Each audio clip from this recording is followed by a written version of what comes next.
You might want to move that thing before someone mistakes it for abandoned property. Mara Delgado has spent 3 years perfecting the art of belonging somewhere she was never supposed to be. On a Monday morning in the parking garage beneath Harte Meridian's glass tower, she makes one careless remark to the wrong man about the wrong truck, and sets in motion a chain of events she cannot take back. The man she dismissed is Callum Harte. He owns the building, the company, and every floor she has ever worked on. But the real danger does not come from him. It comes from the woman above her who has been watching, waiting, and collecting ammunition, and who is about to use Mara's moment of arrogance as the match that lights her own escape route. What follows is not a story about a woman who gets put in her place. It is a story about what it costs to find out who you actually are when the version of yourself you built for survival turns on you. Chapter 1. The Wrong Man in the Right Parking Spot. The elevator in Mara Delgado's apartment building had been broken since Thursday, and by the time she reached the ground floor via 6 flights of stairs on a Monday morning, her coffee was lukewarm. Her blazer had a faint crease across the left shoulder from being pulled out of the dry cleaning bag too fast, and the only thing standing between her and a complete loss of composure was the knowledge that she had done this before. She had been late to things that mattered and survived. She would survive this, too. She crossed the street at a near-run heels, clicking against wet concrete that had rained overnight, and the city still smelled of it, that particular mix of exhaust and something almost clean, and made it to the parking garage beneath Harte Meridian Tower with 4 minutes to spare before the Monday leadership sink on the 12th floor. 4 minutes was not enough to get coffee from the lobby kiosk. It was barely enough to get to the elevator without looking like she had sprinted. But 4 minutes was something, and Mara had learned to treat something like a gift. She heard Priya and Dominic before she saw them, their voices carrying in the low, concrete echo of level B1 as they walked in from the street entrance. "Told him the deck needed 3 more slides, and he just stared at me," Dominic was saying, like I had asked him to perform surgery. "That's because for Derek, making slides is surgery," Priya said. "Very high stakes. Very low skill." Mara fell into step beside them, and Priya handed her a coffee without being asked. A flat white in a paper cup with Mara's name already on it, spelled correctly, which Priya always managed, and which Mara had long since stopped taking for granted. "You're a genuinely good person," Mara said. "I know," Priya said. "You owe me $4 and your firstborn." They were cutting through the B1 guest and VIP section, the fastest route to the elevator bank, when Mara saw it. Parked in spot V2, the closest VIP space to the elevator, the one with the blue painted border and the small sign that read, "Reserved, authorized personnel only," in letters that brooked no argument, sat a truck that had no business being there. A smaller placard beside the elevator read, "This area is monitored by audio and video security systems." It was a Ford F-150, and it was old. Not vintage old in the way that suggested someone had paid a restorer $40,000 to make it look authentically weathered. Old in the way of actual use, a long horizontal scratch along the driver's side that had gone unrepaired long enough to develop a thin line of rust at its center. A rear bumper with a small dent in the left corner, paint that had once been dark blue and had faded in uneven patches to something closer to gray blue near the roof. The truck looked like it had been driven through decades of weather and work, and not particularly minded either. Standing beside it, leaning against a driver's door with his phone in his hand, was a man. He was tall. That registered first because the truck was not small, and he still had presence next to it. He was wearing dark jeans and a canvas work jacket over what appeared to be a plain white shirt. No tie, no visible watch. His hair was dark and slightly long at the collar in the way of someone who had meant to get it cut and not gotten around to it. He was not conventionally disheveled, but he was not by any standard that mattered on the 12th floor of Harte Meridian, put together. Mara glanced at the V2 sign, glanced back at the truck, felt the particular irritation of someone who was running late and had just encountered something that offended her sense of how things were supposed to work. Later, and she would think about this later more than she wanted to, she would not be able to explain clearly why she said it. Not really. She would tell herself she was stressed, and that was true. She would tell herself it came out lighter than it landed, and she would be lying. The truth was simpler and less flattering. She said it because Priya and Dominic were standing right there, and because the truck looked wrong next to the building, and because making an observation that your audience will find funny is a reflex that can outrun your judgment if you let it. "You might want to move that thing," she said loud enough to be conversational, "before someone mistakes it for abandoned property." Priya made a small sound that was half laugh, half wince. Dominic pressed his lips together in the way of someone who found something funny and knew they should not. The man looked up from his phone. He was younger than she had first thought, somewhere in his mid-30s, with a face that was angular without being sharp, and dark eyes that moved to her with an expression that was entirely, almost aggressively neutral. He did not look embarrassed. He did not look annoyed. He looked at her the way you look at a weather forecast, with a kind of calm, assessing patience. He did not say anything. Then, very deliberately, he turned his head and looked directly at the small black dome of the security camera, mounted on the concrete pillar to his left. He held that look for exactly 1 second, not checking to see if it was there, Mara thought with a strange prickling at the back of her neck, but acknowledging it the way you acknowledge something you already knew about. And then he looked back down at his phone. That was all. No response, no argument, no embarrassed shuffle toward the door. He simply returned to whatever he had been reading with the placid unhurriedness of someone who had nowhere to be and no one to impress. Mara kept walking. There was nothing else to do. The elevator doors opened almost immediately, as if the building were on her side, and she stepped in with Priya and Dominic and pressed 12. And the doors closed, and the truck and the man disappeared behind brushed steel. "That was a little brutal," Priya said mildly. "It was a joke," Mara said. "I know," Priya said in a tone that suggested she had more thoughts on the subject and had elected not to share them. Dominic was looking at the elevator display. "He didn't move, though," he said. "Not even a little." "He will when security tells him to," Mara said, and took a sip of her coffee and tried to settle the odd, unresolved feeling that the man's silence had left behind, as if she had thrown something and it had not landed, had simply been caught and set aside, and she was not entirely sure what to do with that. The 12th floor of Harte Meridian occupied the kind of space that looked to an outsider like the physical manifestation of a company that knew exactly what it was worth. Floor-to-ceiling glass on the north and east walls, the city arranged below it like a performance. Desks in pale wood with cable management so seamless the whole floor appeared to run on goodwill alone. A kitchen that stocked 3 kinds of sparkling water and exactly 1 brand of coffee that everyone pretended to like because it was expensive. Mara had been here for 3 years. She had learned in those 3 years how a room like this worked.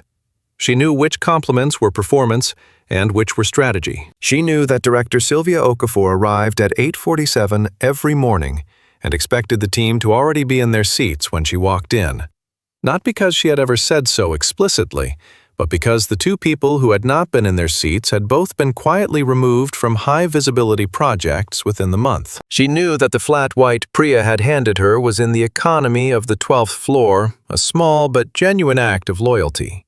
She knew that she did not entirely belong here, and she knew that the surest way to survive that knowledge was to make sure no one else could see it.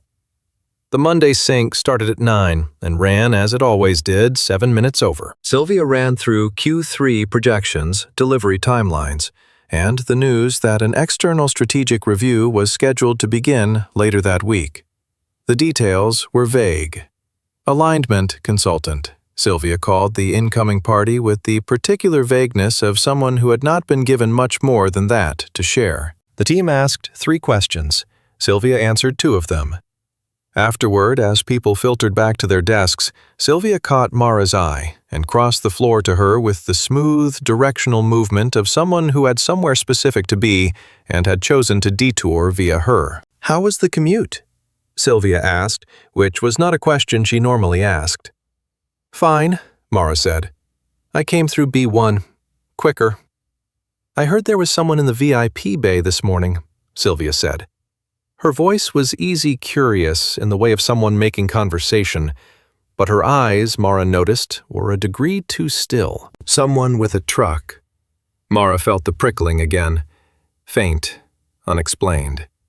Just someone parked in the wrong spot, she said. Nothing exciting. Did you get a look at him? Not really, Mara said, which was not quite true but felt like the right answer. Sylvia nodded once and smiled in the way she sometimes did when she was filing something away. Good Monday, she said, and moved on. Mara sat down at her desk, opened her laptop. The notification at the top of her internal email was a company-wide thread from 2 weeks ago, still unread, about the upcoming annual ownership review. She scrolled past it. At the bottom of the thread, she saw a name she had seen before on other documents. C. Harte. She had always assumed it stood for something in the parent company's legal structure. She had not thought about it. She thought about it now for perhaps 3 seconds, and then her calendar pinged, and she went back to work. Outside in B1, the truck sat exactly where it had been. No one from security had asked it to move. No tow truck had been called. It remained in spot V2 with the patience of something that had every right to be there. Which, as it happened, it did. Chapter 2. 14 Floors of Damage Control. He was introduced on Wednesday. The email came from building administration rather than from Sylvia, which was the first thing Mara noticed, because communications about personnel, even external consultants, always came through Sylvia.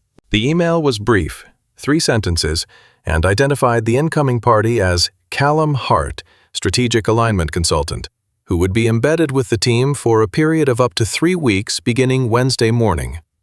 It listed no company affiliation, no title beyond the consultant designation, and no photograph. His name resolved nothing for Mara at first. Harte Meridian was the name on the building, the name on her employment contract, the name on the sparkling water in the kitchen. There were Hartes in the parent company's ownership documents, the way there were names on founding plaques. Present historical, not quite real. She filed the email under the category of administrative things she would understand better once they were in front of her, and went back to the deck she was building for the Q3 close. He walked in at 8:51. Mara knew it was him before Sylvia introduced him because he was wearing dark jeans again and a white shirt with the sleeves rolled to the forearm, and he was the tallest person in the room, and she recognized the particular quality of his stillness, the quality of someone who had been observed before and was comfortable with it. From the parking garage 2 days ago, the recognition arrived like a small, cold stone dropping into the center of her chest. She kept her face neutral. She was good at that. 3 years on the 12th floor had made her very good at that. Sylvia had said the surname once in the hallway before the meeting, testing it the way you test a coin for weight. Harte, she'd said. Common enough surname. Then she had moved on, already thinking about the deck. Sylvia introduced him with a warmth that was calibrated present enough to seem genuine, reserved enough to maintain authority. Callum will be working alongside the team for the next few weeks, she said, with a focus on strategic alignment ahead of the annual review. His access level is equivalent to senior director for the duration. She said this last part smoothly, as if it were routine, and Mara watched 2 of her colleagues absorb it with slightly widened eyes before their faces resettled into professional calm. Callum nodded at the room. Not a performance of friendliness, not a wave, a nod, clean and brief, that communicated, I see you. I have no particular interest in performing for you. Thanks for having me, he said. His voice was low, with a cadence that was unhurried, in the same way his stillness was unhurried, as if he had arrived at his own pace and had no intention of adjusting it to suit the room. Their eyes met across the conference table. His expression did not change. Hers, she was almost certain, did not either. But the cold stone in her chest shifted slightly. He recognized her. She was sure of it. He showed nothing, but she was sure. Sylvia had arranged the workstream assignments before the meeting. Another thing that was unusual, since Sylvia normally let assignments emerge from discussion. And Mara found herself in the same three-person review group as Callum and a senior analyst named Terrence. The group's focus was Q3 delivery performance versus projection. It was Mara noted with the part of her brain that catalogued such things, the workstream closest to the financial irregularities she had been trying not to think about since last Thursday. They settled into the small conference room off the main floor at 10, the three of them with laptops and the Q3 dataset and a shared drive that Sylvia had prepared. Terrence had printed the summary sheets, which was very Terrence. Callum glanced at the printout, set it aside, and opened the raw data file. "Walk me through the variance on line 43, he said. He was looking at the screen, not at either of them. Terrence looked at Mara. Line 43 was in the operational expense section, the section that Mara had looked at last Thursday and then looked away from because what it appeared to show did not match the narrative in the summary deck. "The summary deck addresses that in the footnotes," Mara said carefully. "There's a reallocation note. Q3 saw some cost redistribution across departments." "I read the footnote," Callum said. He still had not looked up. "The footnote says the reallocation was approved in the July planning cycle. The July planning minutes in the shared drive don't include any reallocation motion." He looked up now directly at Mara. "Do you know where that approval would be documented, if not in the planning minutes?" It was a clean, precise question, the kind that assumed the person being asked might actually know the answer, rather than the kind that was designed to expose ignorance. Mara sat with it for a moment. "It could be in the director-level budget revision log," she said. "That's separate from the main planning minutes. Sylvia keeps that. Does the team have access to that log?" "Not typically." Callum looked at the data for another moment. Then he made a small note in his file and moved on to line 47, and the meeting continued, and Mara spent the next 40 minutes being careful and precise and honest in a way that felt different from her usual careful and precise and honest, because she was doing it in front of someone who was actually checking. At 12:15, when Terrence left to get lunch, Callum closed his laptop halfway and looked at her. "The parking garage," he said. "Monday morning." There it was. Mara could have pretended she did not know what he meant. She considered it for approximately 1 second, during which she assessed the quality of his attention, complete, unhurried, and entirely disinterested in her discomfort, and decided that pretending would be worse than whatever came next. "Yes," she said. "I figured you'd recognize me this morning." "I did." He nodded as if that confirmed something he had already known. "You didn't say anything." "I didn't know what to say," she said, which was true. He looked at her with that same weathered neutrality. "That's honest," he said. "I'm aware it was not a great moment," Mara said. She said it levelly because the alternative hedging, softening, offering context felt worse than just saying the true thing plainly. "What do you know about the Q3 reallocation?" he asked, and his voice had not changed at all, moving from one subject to the other with the same even weight, as if her discomfort was a data point he had registered and set aside. Mara looked at him for a moment. Then she made a decision. "More than I've said in this room," she told him. He waited. "I'd want to be careful about how I say the rest," she said. "Because I don't have documentation yet. I have observations." "Observations are fine," Callum said. "Start there." She did not start there, because that was the moment Sylvia opened the conference room door, looked in with the bright, attentive expression of someone who had been expecting to find something, and said, "Callum, do you have a few minutes? I'd like to walk you through the full Q3 narrative before lunch." Callum closed his laptop the rest of the way and stood. "Sure," he said. He glanced at Mara as he moved to the door. It was a brief glance, the kind that conveyed nothing to anyone watching, and said specifically to her, "We are not done." The door closed. Mara sat in the small conference room with the Q3 data on her screen and the unfinished sentence she had been about to say, and thought about the director-level budget revision log and about what was in it, and about the fact that Sylvia had come into that room at exactly the right moment to interrupt. That night, back in her apartment on the 6th floor, she now reached by stairs, Mara pulled up the shared drive on her personal laptop and went looking for things that should have been there and were not. She found 3 gaps, not deletions exactly, but files that were referenced in other documents and did not appear when she navigated to their listed location. She screenshotted all 3. She sent them to herself in a personal email with a subject line that said only, "Filing." And she closed her laptop, and she sat in her kitchen for a while, drinking tea and thinking about Monday morning, and the man in the parking garage who had not moved, and had not said anything, and had looked directly at the camera. And she thought, he already knew what he was walking into. Chapter 3. What the Numbers Don't Say. On Thursday morning, Mara arrived at the office before 8. She was not the first one there. When she stepped off the elevator, the kitchen light was already on, and she could hear the particular low hum of a laptop fan from the small conference room. She had half expected it to be Callum.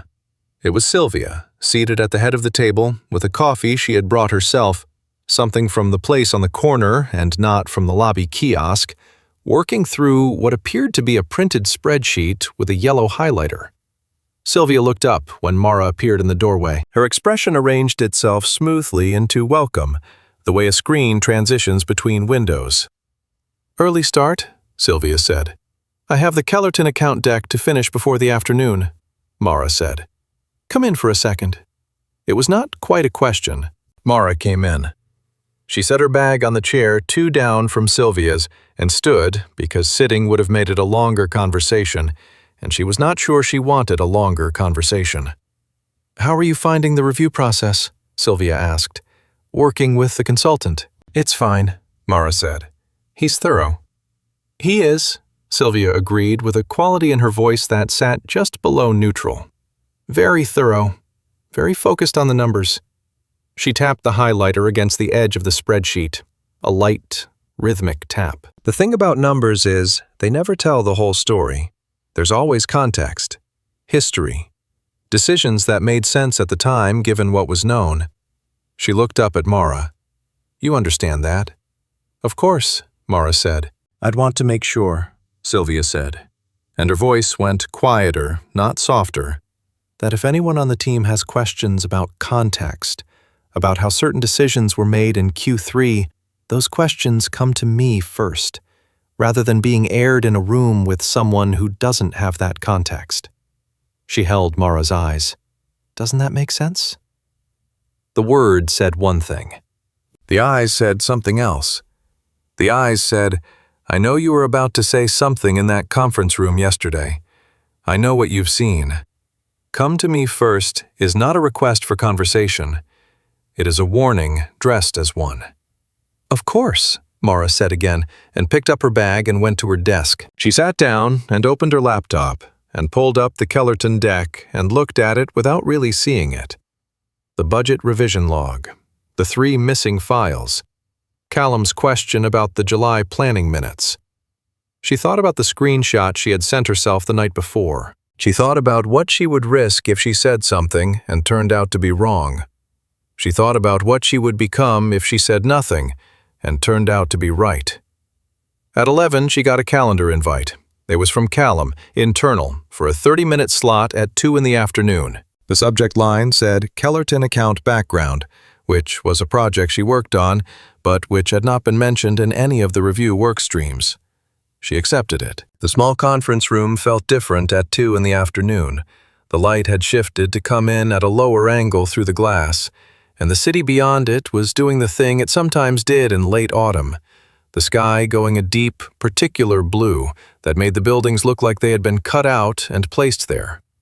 Callum was already at the table when she arrived. He had 2 cups of coffee, not from the lobby kiosk, not from the kitchen, from the same place on the corner as Sylvia's morning cup, which meant he had gone out and gotten them, which meant he had intended this meeting to be longer than 30 minutes, and had planned accordingly. He pushed one toward her without comment. "You were going to tell me something yesterday," he said, before Sylvia came in. Mara sat down. She wrapped both hands around the cup, which was warm in the way that actual warmth is not performed warmth, and thought about how to say the things she had been constructing in her head since Thursday morning. "There are gaps in the shared documentation," she said. "3 files that are referenced in other documents but don't exist at the paths listed. I found them last night." She paused. "I have screenshots." Callum was very still. "I also noticed," she said, "that the line 43 variance, the reallocation, is not the only one. There are 2 others in Q2 that follow the same pattern. Reallocation footnote in the summary. No corresponding approval in the minutes." She set the coffee down. "I want to be clear that I am not telling you this because I have any certainty about what it means. I am telling you because you asked me a direct question yesterday, and I didn't finish answering it. And I think you should have the full picture." "Why didn't you flag it internally?" he asked. She considered the honest answer. "Because the person I would flag it to is Sylvia," she said. "And I'm not certain what Sylvia would do with it." "What's your relationship with her?" "Professional. She's my director. She controls my project assignments and my performance review." She met his eyes. "Which means I have an obvious conflict of interest in anything I tell you about her, and I want you to know that I know that." He was quiet for a moment. Then he said, "The truck." Mara blinked. "Sorry." "I want to come back to it," he said. "Not right now, but I want to." He looked at her the way he had looked at the line 43 data, not unkindly, but precisely as if she were a document he was reading carefully. "You don't have to explain yourself, but I'm going to want to understand the context when you're ready to give it." She did not know what to do with that, so she said, "Okay." "The screenshots," he said. "Can you send them to me?" "I sent them to a personal email," she said, "not my work account."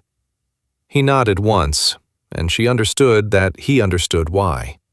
They talked about the Kellerton account for the remaining 20 minutes, and it was a real conversation about real work. He had read the project files and had questions about the pricing model that were specific and well-constructed.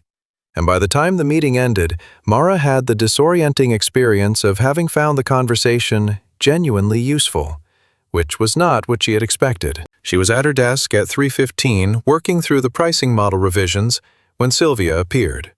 She did not knock.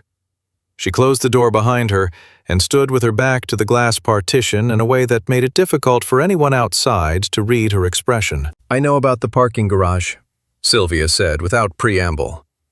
Mara turned in her chair to face her. She kept her hands still. "There's a security camera on Pillar C in B1, Sylvia said. "Management reviewed the footage this morning. I've seen it." She let that land. "The clip is interesting, Mara. A senior account manager on her way in on a Monday morning making a comment to a visitor about his vehicle." She tilted her head, as if considering something for the first time, though it was clear she had considered it many times already. In a normal week, that would just be an awkward story. But given that we have an external consultant here conducting a review, "You're describing it as a liability," Mara said. "I'm describing it as a situation," Sylvia said. "One that I could choose to address formally, or one that I could choose to handle internally as a team matter." She moved to the chair across from Mara's desk and sat down, which was different from standing. Sitting meant she intended to stay. "The Q3 report is going to board review on Monday," she said. "I need the full team's endorsement in the presentation file. That includes your sign-off." She held Mara's eyes. "Give me your sign-off, and the parking garage situation stays exactly where it is. A minor incident, nothing more." There was a long silence. "And if I don't?" Mara said. Sylvia looked at her steadily. "Then I'd feel obligated to make sure the review team has a complete picture of team behavior during the consultant period," she said, "which would include the footage." Mara thought about Callum looking at the camera in the parking garage, the one deliberate look, direct and unhurried, as if he had been making a note of something. "I'll need to review the full Q3 numbers before I can sign off on anything," Mara said. "That's my standard practice." Sylvia smiled, thin as a scratch in glass. "Of course," she said. "Take your time." She stood. "But not too much time, Mara. Monday isn't far. She left. The door opened and closed with a soft, professional click. Mara sat very still for a moment. Then she opened her email, found the message she had sent herself on Wednesday night, and opened the first screenshot. She looked at the 3 missing file paths for a long time. Then she picked up her phone and scrolled to Callum's number, which she had from the shared review directory, and typed, "I have more than screenshots. Can we meet tomorrow morning before 8? His reply came in 40 seconds. Yes, same room. She put her phone down. Outside the glass, the city had gone dark without her noticing the late afternoon blue, replaced by the lit grid of windows, each one a version of someone sitting at a desk, staying later than they had planned. She thought about Sylvia's smile. She thought about the sign-off she had been asked to provide. She thought about the 3 years she had spent learning to belong, in this room, on this floor, in this building. She thought the building belongs to him. 10 days passed before the next request came. Mara spent them the way she had learned to spend uncertain time, doing the visible work well and doing the invisible work quietly. She found 2 more gaps in the shared drive. She kept a running document dated and time-stamped that she did not send to anyone yet. Chapter 4. Footage.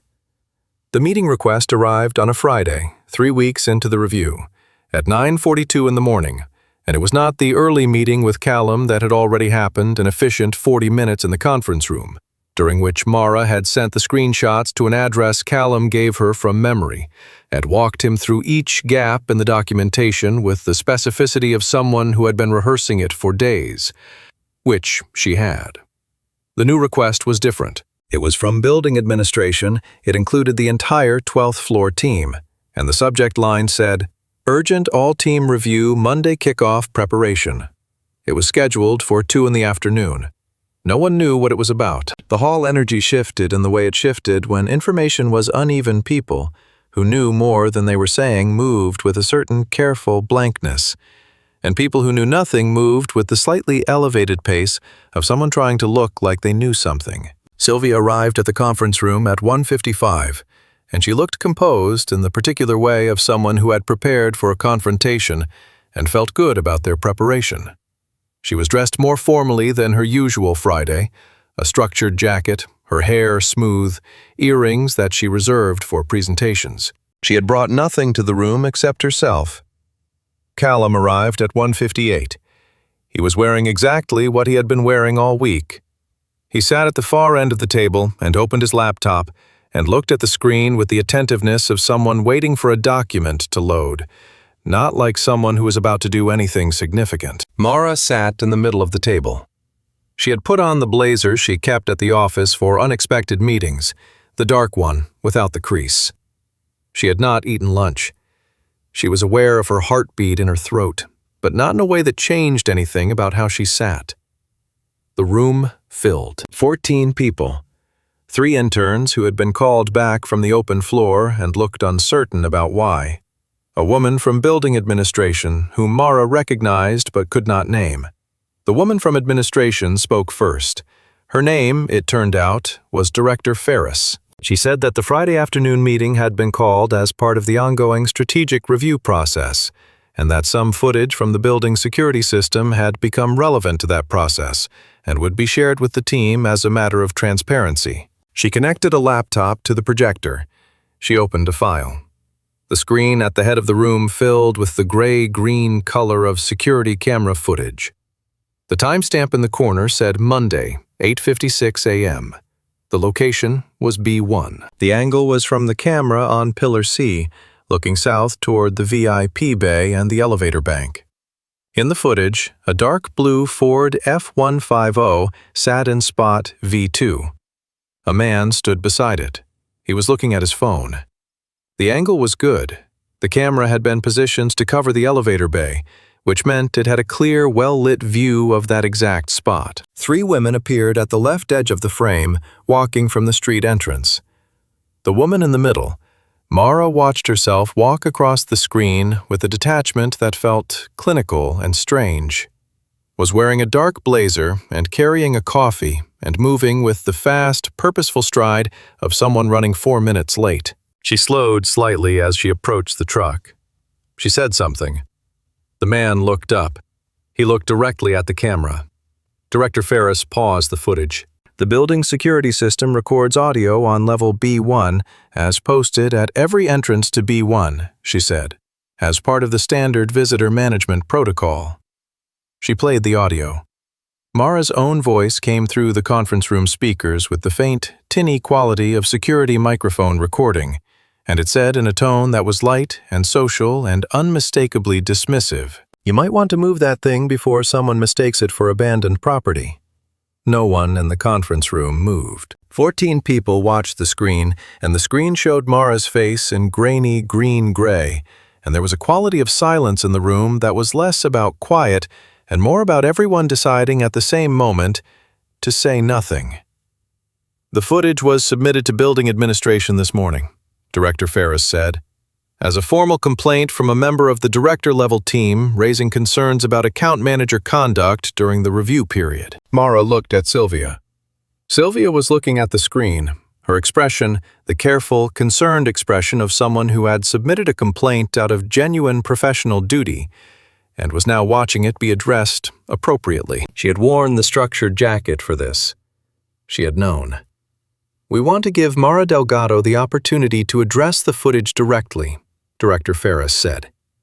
She looked at Mara. "Is there anything you'd like to say?" 12 faces turned. The 3 interns looked at their hands. Dominic, 2 seats down, was very still. Priya across the table had an expression Mara could not entirely read. Not pity, not judgment, something steadier than both. Mara breathed in through her nose. She had the footage. She had Callum's silent look at the camera, which had told her from Monday morning that she was dealing with someone who knew exactly what was being recorded. She had the screenshots already sent. She had every calculation she had run since Wednesday night about what she would say if this moment came, and the core of all those calculations was the same. Do not be the version of yourself that hides. "Yes," Mara said. "I made that comment. It was dismissive, and it was unkind, and I'm not going to argue otherwise." She heard her voice come out level, which surprised her. "The man I said it to was parked in spot V2, and I made an assumption about why. I was wrong, and I would take it back if I could." She paused. "I can't." She looked at Callum. Callum was looking at the screen still where the paused footage showed his own face tilted toward the security camera. Then Director Ferris said, "There's a second segment of the footage that was relevant to the review process." Sylvia's posture shifted, very slightly, the way a building shifts before settling. Ferris scrolled the file forward. The timestamp jumped to 3 weeks earlier, a Tuesday just after 6 p.m. The location was the same. B1 Pillar C, looking toward the VIP bay. The angle was the same. The lighting was the same. In the footage, an older man in a security uniform was walking from the elevator bank toward the exit. A woman was standing near the elevator, waiting. As the security officer passed, she said something to him. The audio captured it clearly, not because the words were loud, but because they were close to the Pillar C microphone, and they were. "I've told facilities 3 times that I don't want you working this floor anymore. Take that up with whoever decides to keep you on. Some of us have standards." The security officer kept walking. He did not respond.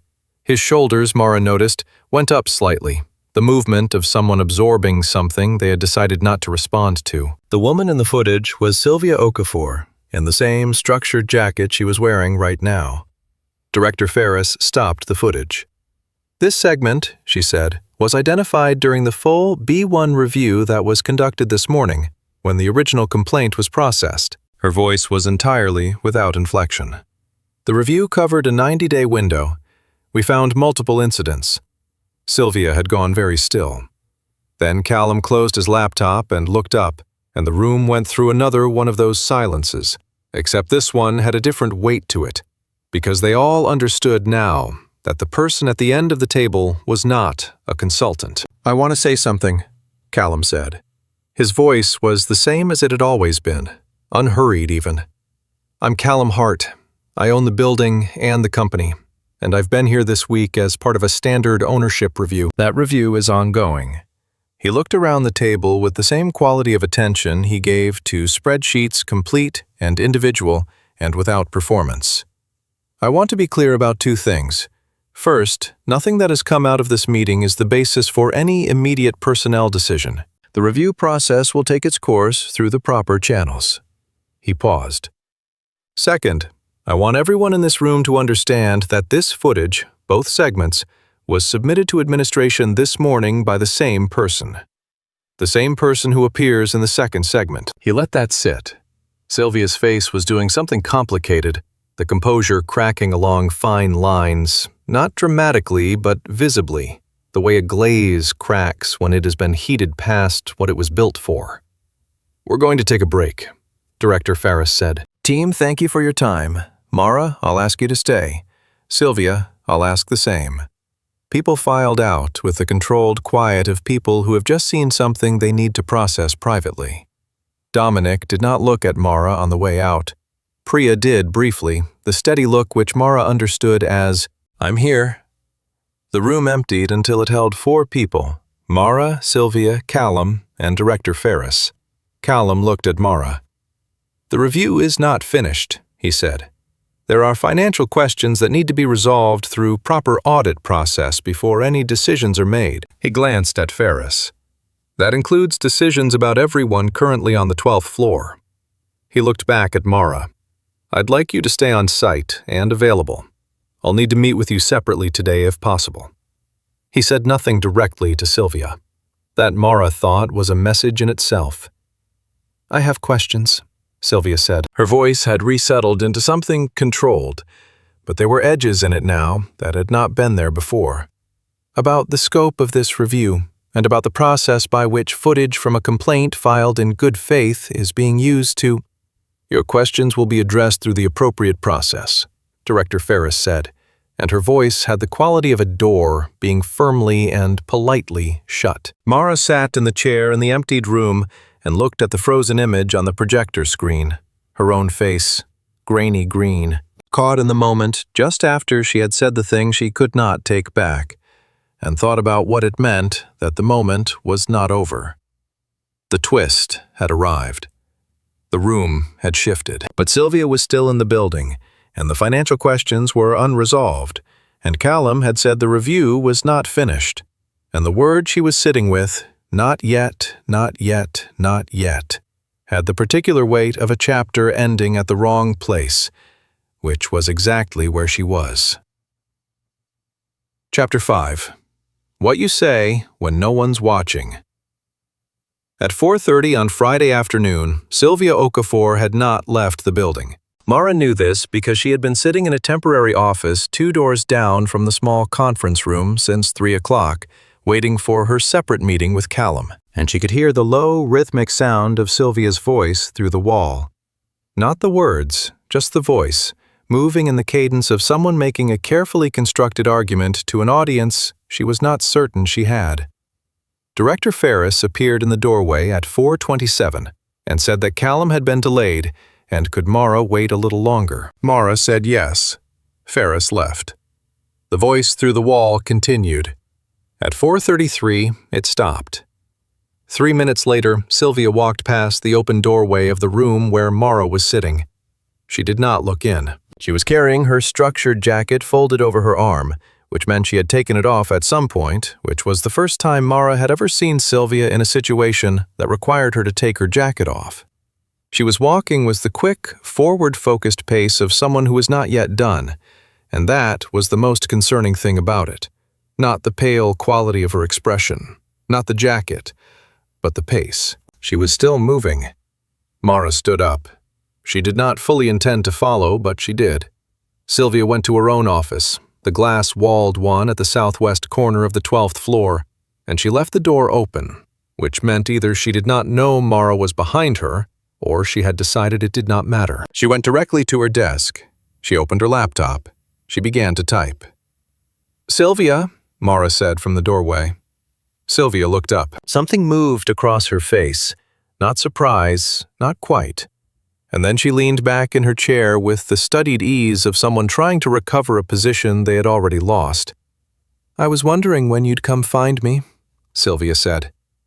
"I want to know what you're typing," Mara said. "An email," Sylvia said. "To the board." She said it without hesitation, which meant it was either the truth or a version of it she had already decided to commit to. "I have a relationship with 2 board members, Mara. Long-standing relationships. I have context that Callum Harte, for all his ownership stake, does not have. The history of decisions made in this division over 5 years. The relationships with clients. The institutional knowledge that walks out the door when someone gets removed." She looked at Mara steadily. "I'm going to make that case, and I'm going to recommend that the review process be paused pending a proper third-party audit, rather than what is effectively a unilateral decision by someone who owns the company," Mara said. "Who has been here for 5 days?" Sylvia said, and her voice had recovered its even authority, the tone of the room of 14 that Mara had been managed by for 3 years. "And I'm also going to include in that email a note that the footage situation has been misrepresented, that the second clip was taken out of context, that Henry was in violation of facility access protocol on the night in question, and I was well within my rights as director to address it." She closed her hands on the desk in front of her, deliberate, controlled. "You could help me, Mara. You've been on this floor 3 years. You know what it took to build these client relationships. You know that the numbers in Q3 have context. You could be the person who provides that context to the board." She let a beat pass. "Or you could be the person who helped a new owner dismantle something it took years to build. Your choice." "I gave the 2 of you a day to reconsider quietly," Sylvia added. "That's more courtesy than most people would have gotten. You didn't take it. So now it stops being quiet." Mara stood in the doorway for a long moment. She looked at Sylvia's hands on the desk and at the email draft open on the screen behind her, and at the city through the southwest glass going gold and gray in the late afternoon light. "I have the screenshots," she said. "The missing files. I've already sent them to Callum." Sylvia's expression did not break this time. It did something more controlled. It settled, the way a face settles when it accepts that a particular move has already been played, and the board is now a different shape. "Then we're in different positions," Sylvia said. "We are," Mara said. "I want you to know," Sylvia said, and her voice went quieter, losing a layer of the performance, "that what I said to Henry was not who I am on my best days. I know that." She looked at her desk. "I also know that you don't care about that right now." "No," Mara said honestly. "Not right now." She turned and walked back down the corridor. She was halfway to the temporary office when her phone buzzed, a notification from an internal system she had never used before building HR management, with a message that her temporary access badge had been revised to restricted level, effective immediately, pending the completion of the review process. At the bottom of the message, in flat administrative language, the phrase, "Employee status, administrative hold." She stopped walking. She read the message again. Then she read it a third time slowly, with the particular attention of someone making sure the words mean what they appear to mean. She had been suspended, not fired. Administrative hold, which was different, which was technically a neutral status, but which meant she could not access systems, could not process client communications, could not sign off on anything, and which in practice meant she was standing in the corridor of the 12th floor, with no work to do, and no authority to do it.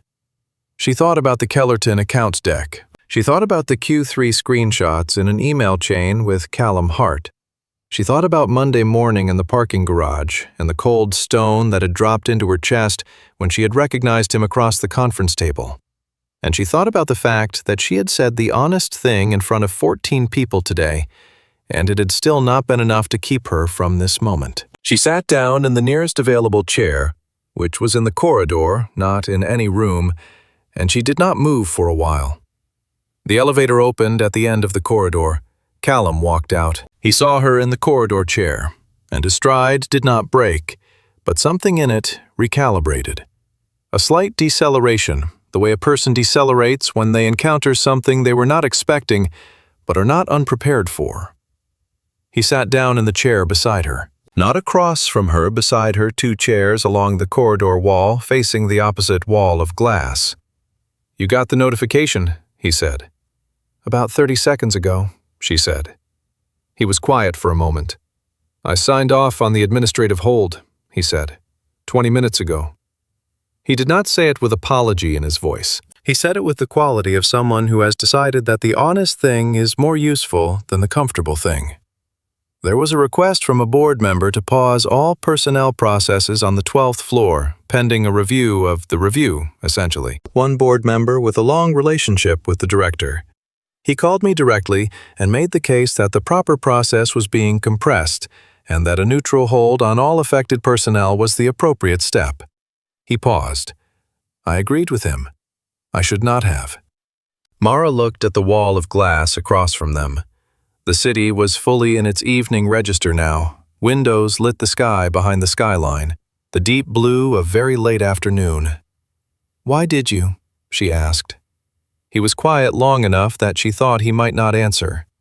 Then he said, "Because it was the faster path. And when I'm being honest with myself, I'm aware that part of what made it feel like the right call in the moment was that it meant I didn't have to make a harder decision right then." He looked at the glass. "That's not a good enough reason." "No," she said. "It isn't." He did not apologize.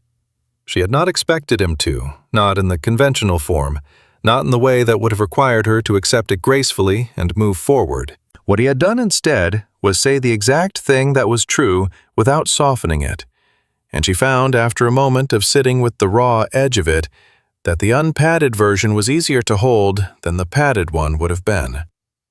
"The hold is being rescinded," he said. "Ferris is processing it now. You'll have full access restored before end of business today." "That fast?" Mara said. "I made some calls," he said. "To who?" "To the board member who called me," he said, and something in his voice shifted slightly. Not warmth, exactly, but something at its edge, the way temperature changes at the border of a different air mass.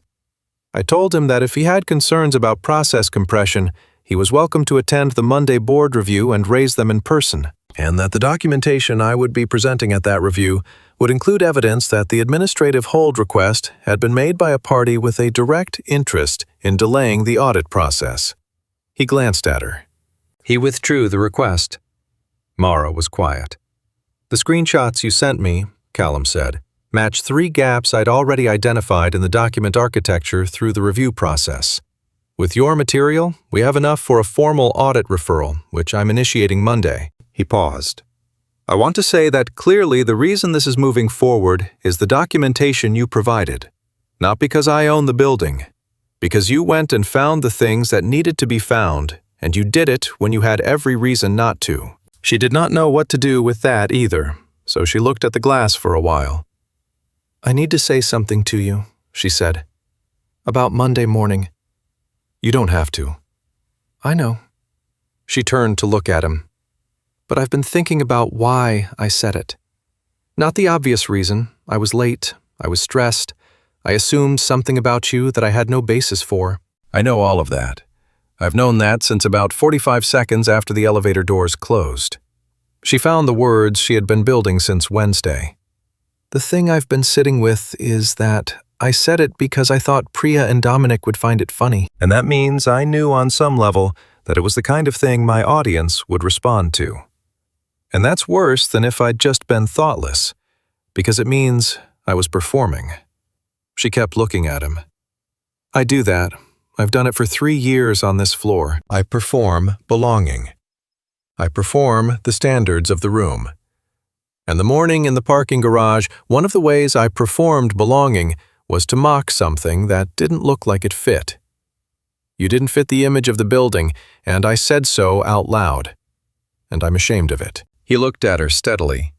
The neutral expression was still there, but there was something underneath it that was different from the parking garage.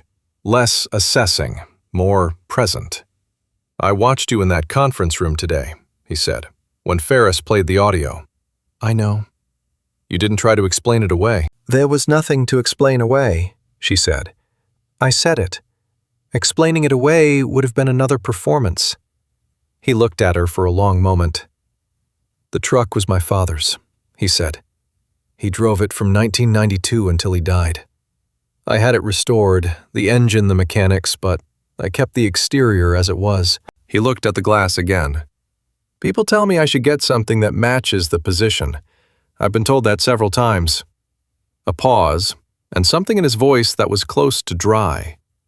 I find the truck useful for exactly the reasons that made you notice it Monday morning. Mara thought about that. For seeing what people say when they think you're no one.